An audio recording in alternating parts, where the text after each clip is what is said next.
अस्सलाम वालेकुम नाजरीन, जैसा कि आप देख सकते हैं कि एक बार फिर इमरान रियाज खान को एयरपोर्ट से गिरफ़्तार कर लिया गया है। इमरान रियाज खान पर एक मुकदमा बचा था, एक पर्चा कटा था जो अभी तक बाकी था, लेकिन किसी को भी पता नहीं था, ना ही इमरान रियाज खान को पता था, ना उसकी फैमिली को पता था।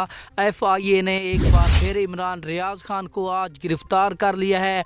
मैं इमरान रियाज खान की आपको आखिरी वीडियोज़ भी दिखाता हूँ, इमरान रियाज खान ने क्या कहा है। तो मुकम्मल अगर आप मज़ीद अपडेट हासिल करना चाहते हैं तो चैनल को सब्सक्राइब कर दें। इमरान रियाज खान को एक बार फिर रात के अंधेरे में एयरपोर्ट से गिरफ्तार कर लिया गया है।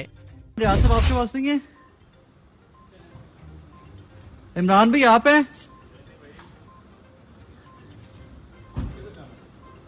जी इमरान भाई आप हैं? इमरान भाई परेशान नहीं होना, इंशाल्लाह नाज़रीन ये इमरान भाई को लेके अभी पहुंचे हैं और पहले FIA वाले झूठ बोल रहे थे। ये गाड़ी देखें, ये लेके आइए।